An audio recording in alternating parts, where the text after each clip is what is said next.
Hello friends, तो इस video में हम बढ़ते हैं आगे की ओर। इससे पहले आप मेरे चैनल को सब्सक्राइब एंड लाइक कर दीजिए एंड बेल आइकन को प्रेस कर दीजिएगा। तो अब हम पढ़ेंगे विधि शास्त्र की परिभाषा एवं क्षेत्र। विधि शास्त्र का शाब्दिक अर्थ है विधि या कानून का ज्ञान की। तो आजकल विधि शास्त्र कानून का व्यक्ति व्यवस्थित एवं सुसंबद्ध ज्ञान होने के कारण विधि का विज्ञान कहा जाता है। हॉलैंड महोदय के अनुसार विधि शास्त्र सकारात्मक विधि का प्रारूप विज्ञान है। इस परिभाषा को कई खंडों में विभाजित करके अध्ययन किया जा सकता है। औपचारिक या फिर फॉर्मल। इस रूप में हॉलैंड के अनुसार क्या है? विधि शास्त्र औपचारिक या विश्लेषणात्मक विज्ञान है, भौतिक नहीं। यह विभिन्न देशों की विधियों का अध्ययन नहीं करता, वरन यह उन विज्ञानों के रूप में बाह्य या आकार मात्र का अध्ययन करता है। यह वास्तव में विभिन्न देशों की विधियों के बुनियादी विचारों या वसूलों का अध्ययन करता है। हॉलैंड ने इस विचार को पूर्णतः स्पष्ट करने के लिए कई उदाहरण दिए हैं। उन्होंने लिखा है कि विधि शास्त्र ऐसी विधियों का अध्ययन करता है जो विभिन्न देशों के विधान में समान रूप से मौजूद होती है। यह उन विभिन्न संबंधों का अध्ययन करता है जो विधानिक नियमों द्वारा संचालित होते हैं। हॉलैंड का यह मत है कि विधि शास्त्र उन नियमों का भौतिक विज्ञान नहीं है जो विभिन्न संबंधों का अध्ययन करने वाला औपचारिक विज्ञान है, जिनका वैधानिक परिणाम होता है। इस कारण हॉलैंड के विचार से विधि शास्त्र औपचारिक विज्ञान है, भौतिक नहीं। अब विज्ञान के रूप में हॉलैंड क्या विचार व्यक्त करते हैं? हॉलैंड के विचार से विधि शास्त्र विज्ञान है, कला नहीं। विज्ञान का अर्थ है किसी भी विषय का क्रमिक अथवा व्यवस्थित ज्ञान। विज्ञान के बारे में हॉलैंड ने अनुभव सापेक्ष विज्ञान की बात की। विधि शास्त्र विज्ञान इसलिए कहा जाता है क्योंकि विधि शास्त्र एक क्रमबद्ध ज्ञान की शाखा है के अंतर्गत विभिन्न देशों के विद्वानों के आदर्श सिद्धांतों एवं धारणाओं को अपने अंतर्गत शामिल करता है। इस कारण इसे विज्ञान कहा जाता है। विधि शास्त्र केवल एक राज्य के विधान तक ही सीमित नहीं है। पेटन महोदय के मतानुसार भी विधि शास्त्र संपूर्ण विधान का अध्ययन करता है। क्लर्क भी इस मत की मौजूद पुष्टि करते हैं। स्टेमलर के अनुसार विधि शास्त्र एक औपचारिक विज्ञान है। अगला है सकारात्मक विधि, पॉजिटिव लॉ। सकारात्मक विधि के बारे में महोदय हॉलैंड का कहना है कि वे मनुष्य के बाह्य व्यवहारों से संबंधित नियम हैं जो संपूर्ण प्राधिकारी द्वारा लागू किए जाते हैं। सकारात्मक विधि, पॉजिटिव लॉ से हॉलैंड से तात्पर्य उस विधि से है जो राज्य के सर्वसत्ता संपन्न राजनीति प्रधान द्वारा अपने देश के नागरिकों के बाह्य कार्यों की संचालित करने के लिए लागू की जाती है। यहाँ पर हॉलैंड तथा ऑस्टिन के विचार बहुत साम्य रखते हैं।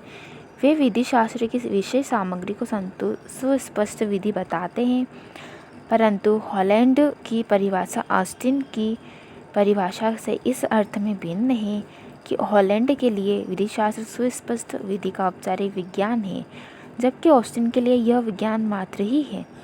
हॉब्स ने सुस्पष्ट विधि को समझाते हुए लिखा है कि सुस्पष्ट विधि आदिकाल से नहीं, वरन यह उन व्यक्तियों द्वारा बनाई गई है जिन्हें अन्य व्यक्ति पर प्रभुत्वसत्ता प्राप्त है। हॉलैंड के अनुसार विधि शास्त्र का केवल मात्र सुस्पष्ट विधि से ही संबंध होता है। इसका नीति संबंध, समान संबंधी तथा फैशन संबंधी नियमों से कोई संबंध नहीं होता है। अब आलोचनाएं क्या क्या की गई है, आइए मैं आपको बताती हूँ।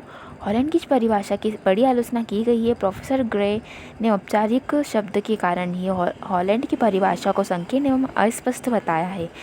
उनका कहना है कि विधि शास्त्र उतना ही औपचारिक विज्ञान है जितना कि शरीर शास्त्र।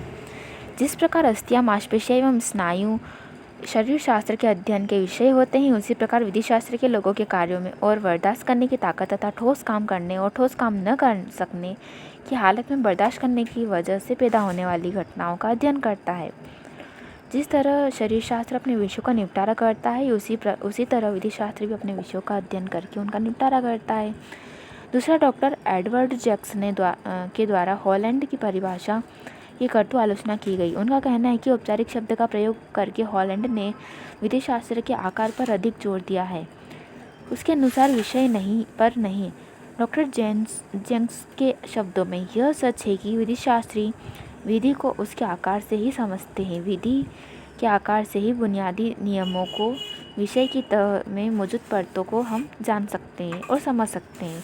लेकिन जब विधि शास्त्री के सामने विधि का आकार आता है तो वह उसे बारीक ढंग से समझकर उसके बुनियादी असूलों को, अन्यथा गहराई से मौजूद अर्थ को तय करके सामने रखता है। इस बात को स्पष्ट कर दिया जाना अच्छा होगा कि यहाँ पर मूलभूत सिद्धांत का तात्पर्य प्राकृतिक विधि के मूलभूत सिद्धांत नहीं है। डॉक्टर जैक्स आलोचना करते हुए कहते हैं कि विधि शास्त्र को सहज आकार से ही संबंधित मानना उसे विषय के ओहदे से गिराकर मामूली कारीगर के दर्जे पर ला देना है। तीसरा, प्रोफेसर एडम्स महोदय का कहना है कि आकार तथा औपचारिक संबंध किसी भी रूप में इतने आसान और इतने सुस्पष्ट नहीं है कि उनकी सहायता से कोई तत्कालिक दार्शनिक क्रमबद्धता जैसी समस्याओं को हल कर सके। अगला, प्रोफेसर प्लेट का कहना है कि जब तक विद्वानों, नियंत्रणों एवं उन तथ्यों का अध्ययन नहीं किया जाता जिनके अंतर्गत विधि का निर्माण किया गया है, तब तक विधि को पूर्णतः पहचान नहीं की जा सकती। इतना ही नहीं, विधि शास्त्र के प्रमुख विषयों का ढांचा भी नहीं खड़ा किया जा सकता।